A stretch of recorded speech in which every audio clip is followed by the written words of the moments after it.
Good morning, everyone. Welcome to Blacklogic. President Trump just locked in over $800 billion in Middle East deals, including a historic AI agreement with the EUA and a colossal $600 billion pact with Saudi Arabia. But he's not stopping there because Trump is eyeing new global tariffs, receiving the Iran nuclear deal, and taking direct aim at Americans' immigration laws. Meanwhile, Russia and Ukraine just held their first direct talks since 2022. But Putin ghosted, leaving the world questioning Russia's true intention. Trump says he's ready to meet Putin personally and soon. Now, Trump One Big Beautiful Bill Act faces a very conservative revolt, and the Supreme Court now weighs in on whether birthright citizenship will survive. And these are some of the headlines we're going to go over this morning for your news update. So first off, in a very significant diplomatic development, Russia and Ukrainian officials convened in Istanbul for their first direct talks since 2022, held at a very lavish and large palace. The meeting aimed to address the ongoing conflict that has claimed thousands of lives despite the absence of Presidents Putin and Zelensky. The talks marked a symbolic step towards potential resolution. Ukraine proposed a 30-day ceasefire and security guarantees, but Russia's delegation, led by Vladimir Mansky, rejected these terms, citing them as unrealistic because a lot of the Russian officials, as well as though President Putin, they believe that giving Ukraine any time in a ceasefire would be for them to garner and gain more resources, whether it be from their UK partners or even America, to reinforce their stance in Ukraine so Russia can't gain more headway inside of Ukraine, because Russia is already taking an eighth of Ukraine away from the Ukrainians. I think it's about an eighth or a tenth of the country already away, and they have stated that they're not giving that part of Ukraine back. So again, this is strategic by the Russians of their invasion of Ukraine, that they won't even allow them 30-day ceasefire so they can negotiate any sort of peace treaty or ceasefire deals altogether. Because again, they believe that this is going to be an opportunity for the Ukrainians to garner support, resources, and strengthen their defenses by the way of their UK and American partners. So from the Russian standpoint, I'm no friend of Russia. I'm just stating that this is some of the strategy and methodology that the Russians are thinking that may occur. And they may not be wrong. I'm not, because again, we are supporting Ukraine. We've been supporting Ukraine for the past 3 years or so when it comes to this war. There's a lot going on in the world, but we're here for it because President Trump announced his intentions to meet with Russian President Vladimir Putin promptly, emphasizing the urgencies of resolving the Ukrainian conflict. He criticized Putin's absence from the Istanbul talks and expressed readiness to facilitate peace discussions personally. Trump's proactive stance underscored his commitment to ending the war and restoring stability in the region. And I just believe before Donald Trump is out of office, he's going to win the Nobel Peace Prize because he's in all of these negotiations, whether it be Ukraine and Russia, Israel and Gaza, and he may even pop up with Pakistan and India to really diffuse any volatile situations between these 6 countries and these 3 ongoing conflicts, battles, and or wars.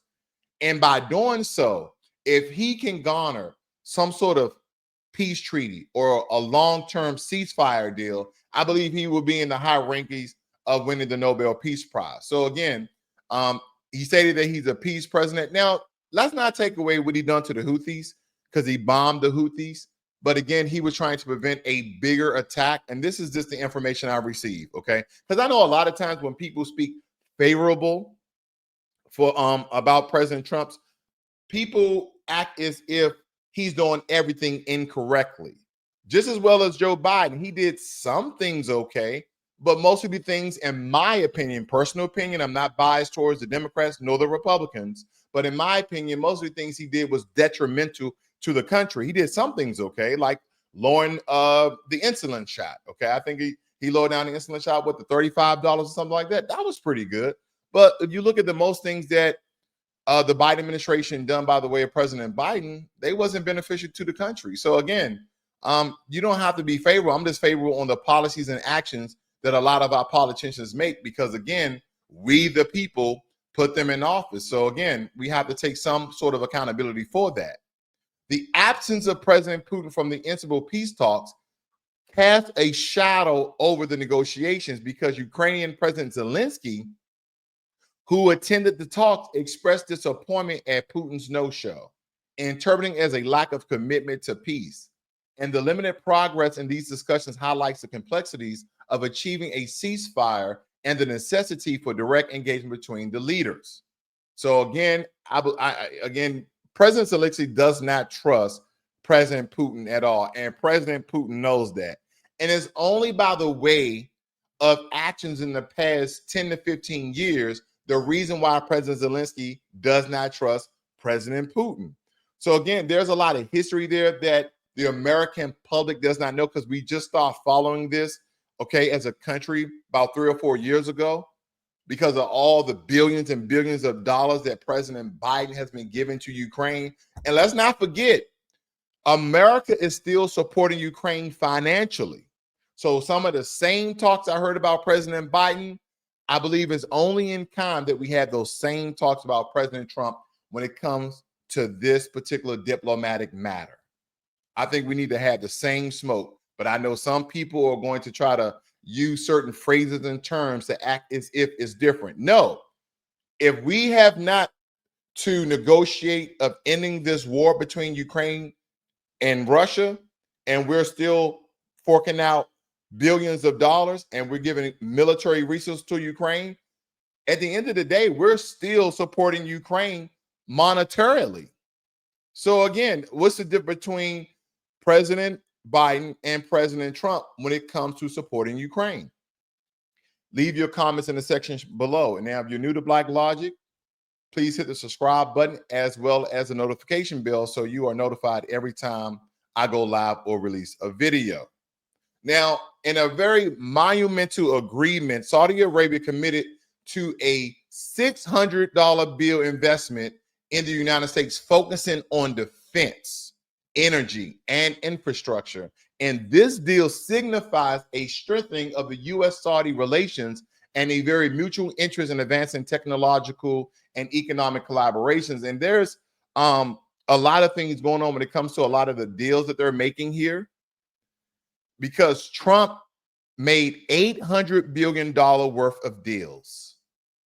He went over there and he's heavily investing in the Middle East, and the Middle East is very, very heavily invested in America. And this will strengthen the ties between our two regions, because there is a lot to cover here when it comes to a lot of the deals that President Trump went over there and made. And we're going to go over them. We're going to go over some of them so you guys are aware of a lot of things that we're going to be in contracts with when it comes to the Middle East.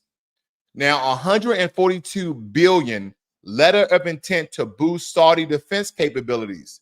This is a contract. A lot of our American contractors who makes our tanks, missiles, radar, and cybersecurity tech are going to be in business with a lot of the Saudis, okay, in the royal family, to strengthening their defense mechanisms and their defense system, and of course, their defense infrastructure. Also, there has been a memorandum of understanding on energy, public health, NASA, Saudi space agency collaboration, and even an Arabian leopard zoo exhibit. $10 billion committed by NVIDIA and AMD to ship advanced chips to a Saudi AI firm. Because don't forget, $200 billion to build up the Saudi or the UAE infrastructure when it comes to AI. We also have $2 billion of American to Saudi capital for mega projects. And that's by the way of the King Salman Airport and the King Salman Park. And total announced in Riyadh, $283 billion in cross-border investments. See, not a cash deal, but Trump's pledge to lift long-standing U.S. sanctions on Syria stole headlines and drew cheers from Damascus, because he is now willing to do business with Syria, given their new regime, given their new government, even though we have a very long history of labeling Syria as a terroristic country.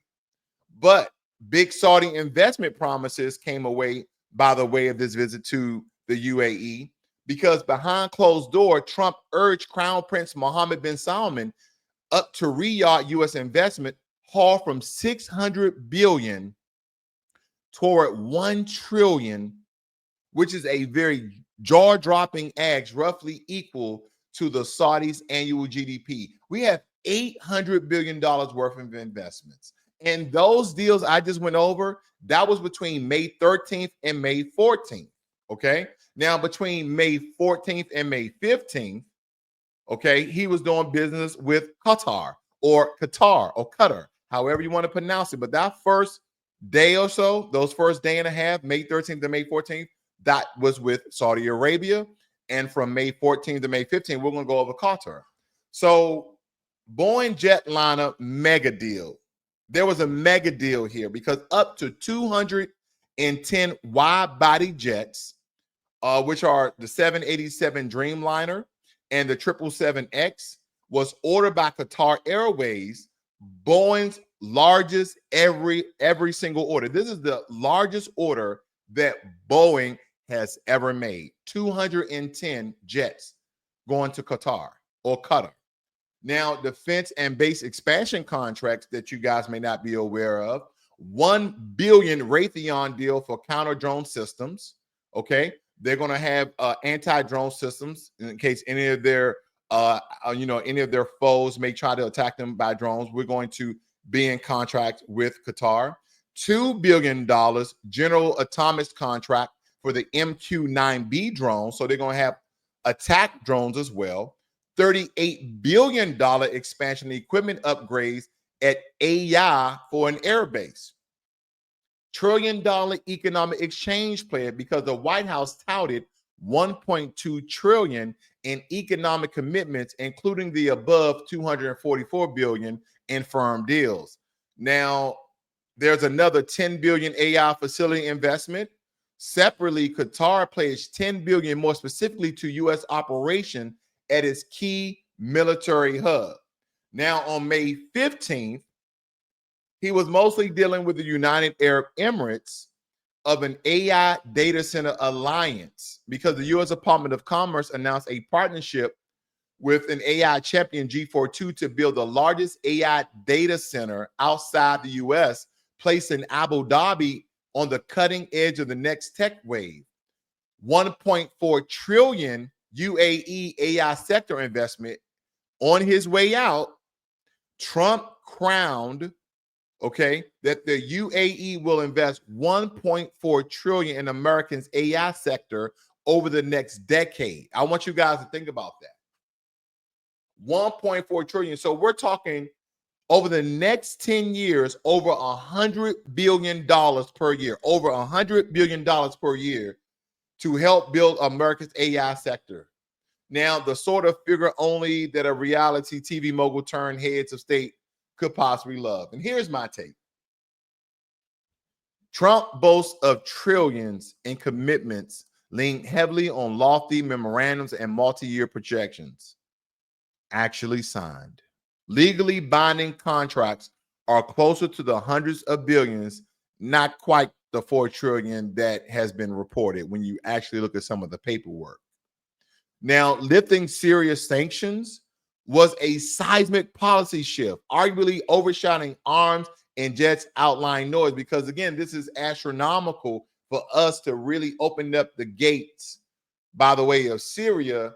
But I do understand the logic because there is a new regime in power.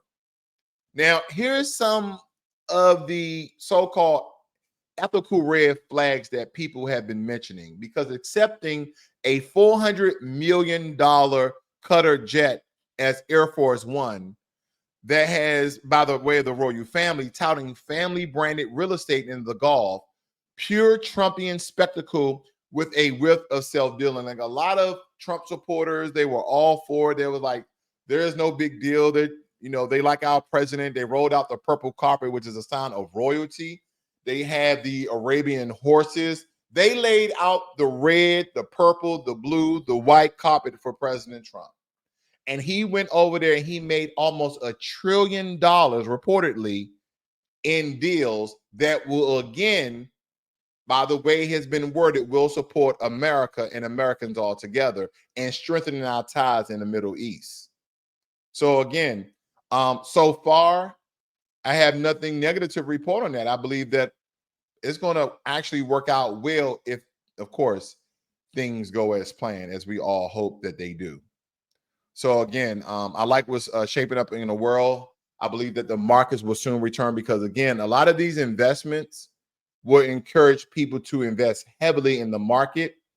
That means that the Dow, the S&P 500, they're going to raise multiple points, and that means for your 401ks, your individual stock portfolios, your futures, your bonds, your index funds, your ETFs, all of those things are going to raise in currency. And most importantly, those cryptocurrencies by the way of Bitcoin, Ethereum Classic, Ripple, all of these very popular altcoins, they're going to raise in value as well.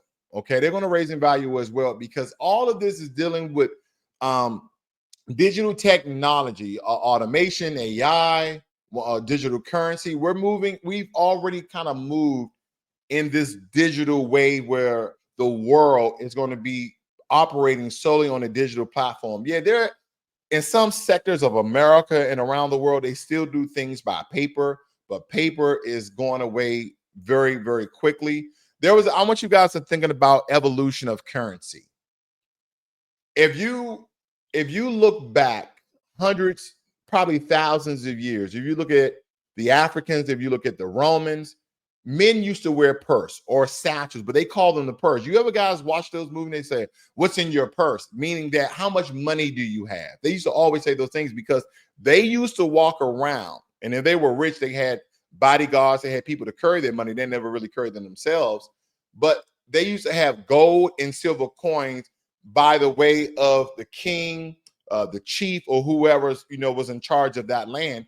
They had gold and silver coins carried around, or any valuable rubies or gems of like that. They actually dealt, okay, intangible things, not just paper that IOU, which is fiat currency that America now has. And that's why you see a lot of these countries kind of reverting back to the gold standard. We'll see how that shapes out because, again, when Nixon in 1971 changed the backing of the American dollar from gold to debt, Americans could now afford things they never could afford. But in the same token, that means that majority of Americans will stay in debt to the day we die because we're going to pay people back when you borrow money to buy a house, when you borrow money to buy a car, when you do a personal loan, a credit card. All these are ways to make other people super, super rich, and you'll be on. But you'll have the things that you want, but just know you'll be paying for it plus interest. So nonetheless, when we look at this, the way that America should be shaping out and, garnering new allies in the Middle East with all of these super billion-dollar, trillion-dollar deals on paper looks really, really profitable, okay? Now, the One Big Beautiful Bill Act, which is a very comprehensive 1,000-page packet of tax cuts and spending reductions, faces challenges in Congress. While aiming to extend Trump-era tax cuts and implement welfare reforms, the bill encounters opposition from the GOP conservatives demanding deeper cuts and from representatives of high tax states seeking larger deductions. The bill's fate remains uncertain amid these internal party divisions. And I don't know if you guys saw my interview with Stephen Gardner, and he was explaining how he is a MAGA libertarian and how they differ from your traditional Republicans. So I wonder, the conservative, aka the Republicans who are against this big, beautiful bill act, I wonder if they're part of the MAGA crowd or if they're part of the traditional Republican Party, which again don't always side with Trump. It almost seems as though they're on the fence or 50-50 majority of the time. The Supreme Court is deliberating President Trump's executive order to end birthright citizenship for children born in the U.S. to illegal immigrants and temporary visa holders. Now, the justices appear divided, with conservative members questioning the scope of nationwide injunctions and liberal justices expressing concerns about potential rights violation.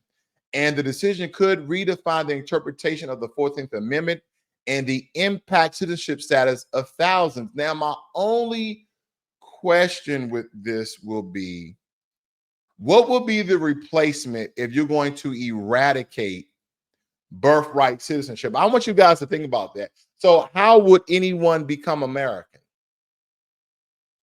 How would anyone become American? And I didn't think about this in depth.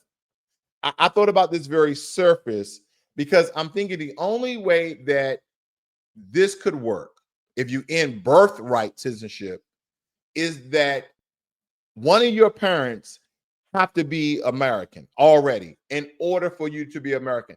But that will give a lot of latitude and a lot of room, because take, for instance, if your mother's American and your father is a foreigner and you were born in your father's land, so more times than not, you're automatically a citizen of the country of your father because of where you were born. But because your mother is American, that means that you can, if it allows, the government allows, if they are a partnership with that country, that you can have dual citizenship. Or when you come to America, you may have to revoke or renounce your foreign citizenship and take on your American citizenship. Because again, is it tenured? Because there's an immigration policy, there are immigration systems. So there's some people have to come here on visas, work visas, H-1B visas, not illegally, okay, student visas, etc., and then go by the way of a 2-year process of becoming an American citizen. And by the way, 2 years is very, very fast. I'm hearing that it takes most people anywhere from 5 to 10 years to be American citizens. And I'm not saying that's long, short. I'm just not privy to what all goes into to become American citizen. Coming by the way, if you came in on a work visa, student visa, are you here on a green card, etc., whatever the case may be. But if you're going to end birthright citizenship, then what's the replacement? What will consider you a true American? What will consider you a constitutional American if they end birthright citizenship? And if you already have citizenship, can your citizenship be revoked because you were born in the United States of America? I just think there needs to be some amendments. If you came over here illegally, then any child that you have that was born in America cannot be an American citizen. Again, if you came over here illegally, and or if you over here on the green card or student visa or work visa or work partnership or humanitarian aid, you cannot be an American. If you have a child, you cannot be an American citizen.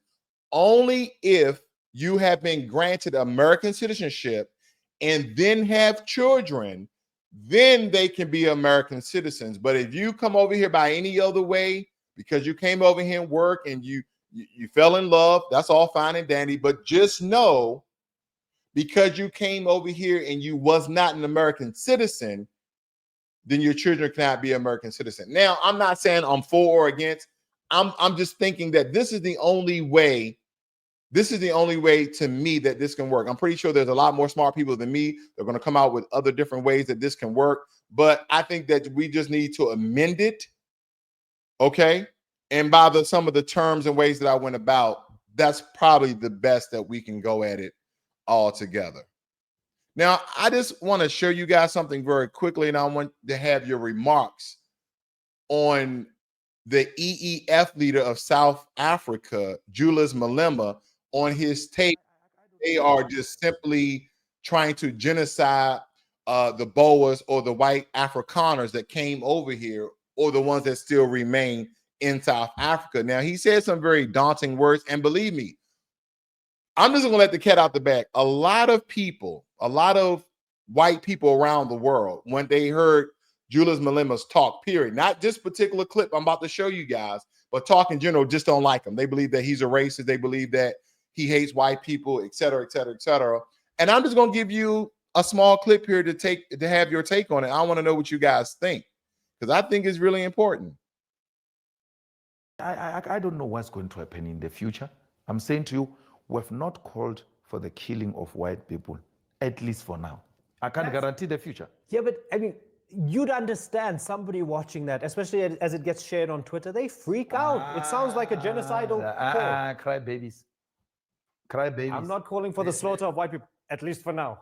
I can't give a guarantee of the future, especially when things are going the way they are. Subtext. Especially if things are going the way they are, there will be a revolution in this country. I can tell you now. I don't know. Wow. He said there's going to be a revolution in this country. I tell you now. Can we hear that one more time?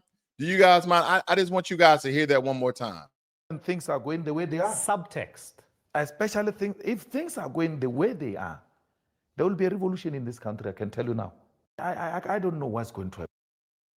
Let me tell you why that's very significant of what Julius Malema just said. Now, of course, I don't call or support of genociding or killing any people who are not doing harm to you presently.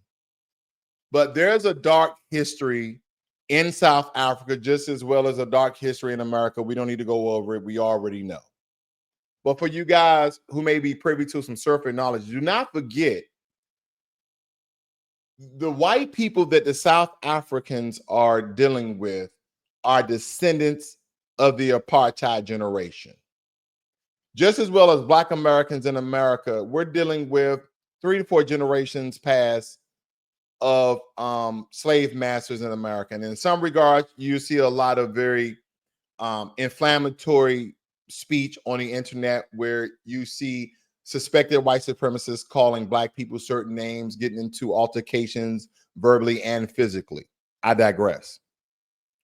The apartheid is not that far apart from today. The apartheid, there are still people living, okay? There are still people living who are descendants of the people who were tormented by the colonizers during the apartheid. When those people from the northern region of Europe, we're talking about Finland, Switzerland, the Danes, all these different groups went down to South Africa and colonized them. And then they went through apartheid. And when you look at the colonization of South Africa, when you look at the apartheid, that was a revolution. That was a revolution. And in some regards, some people called it a revolutionary genocide because anyone who did not side with the white Afrikaners that were colonizing the Black South Africans were killed. They were in jail. They were missing. All these egregious, very demonstrous, very despicable things were happening to the Black South Africans. Now, I know these are not the same people who are residing in the white South Africans that reside there now. These are not the same people. These are the descendants of those people. Now, the only way, and I'm not talking about the violence or the revolution where he's calling for certain people to be harmed, not saying that. But the only way to understand the current environmental conditions when it comes to race in South Africa is to talk to both sides. It's to have both sides to give their take of the perspective of the race relations and the actions that are happening in South Africa. Let me give you guys a little more perspective here. Okay, I didn't want to say before you long, but I think this may be important because I want to show you guys something so I can again solidify my stance so you understand essentially where I come from. And the only way I can do that is show you when I went to South Africa, and just bear with me here. I'm trying to look for my photo album that I created because anytime I travel somewhere, guys, I make a travel video, and it takes me, believe me or not, usually when you guys get the video, I've already been there 2 weeks past because it takes me a long time to edit. Okay, I don't edit as much. Give me 1 second here as I'm looking for this.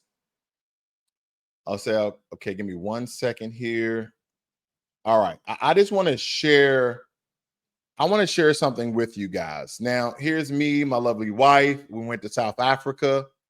Now, do you guys see all of these houses back here? Now, yeah, that's when I gained. I really had a big stomach there. I've lost a lot of weight since then. I'm looking pretty good. Okay, health as well. But let me show you this. So if you look in the background here, not the people standing, but all of these houses. Look how beautiful South Africa is.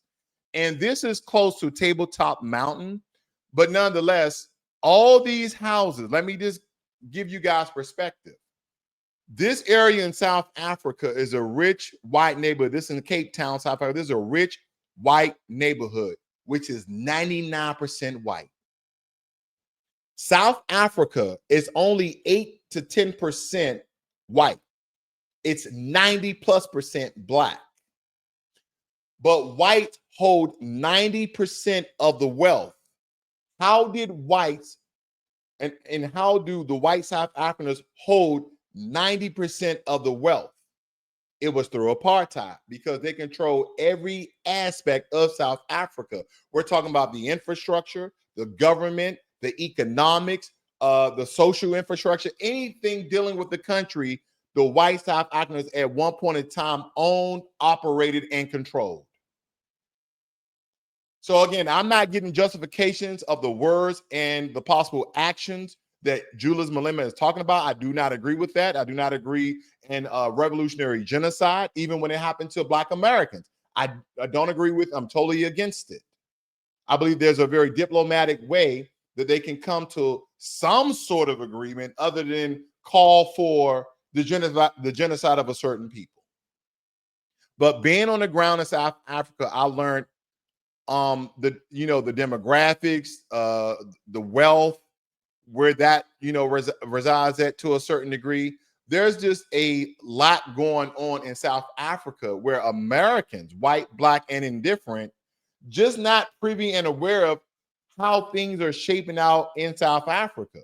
No one really is understanding the dynamics of everything that's going on in South Africa. They're just not. Okay. I just thought about it. I wore that shirt last night and it was flat. But nonetheless, people are not really understanding the demographics, the statuses of a lot of people. Okay. And I remember, and bear with me here, I remember showing this video. I'm just going to show you a little bit here.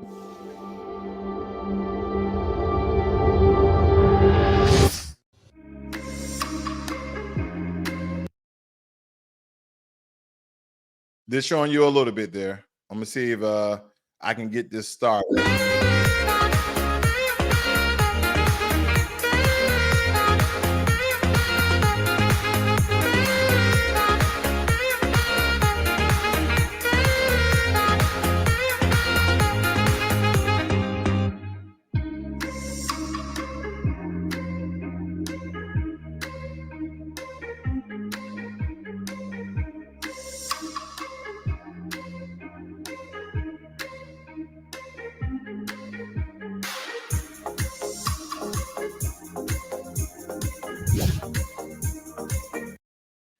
I just wanted to show you guys that very quickly. I'm not going to give you the whole vacation video. If you want to look at it, it's on my channel, Blacklogic. But nonetheless, I just want to give you a little more context instead of just talking surface about the situation. Because again, just so we understand, I'm not for genocide in any regards. And hopefully, if there is a revolution, I hope it's very diplomatic and very peaceful. You guys have a great and wonderful day. This is Blacklogic.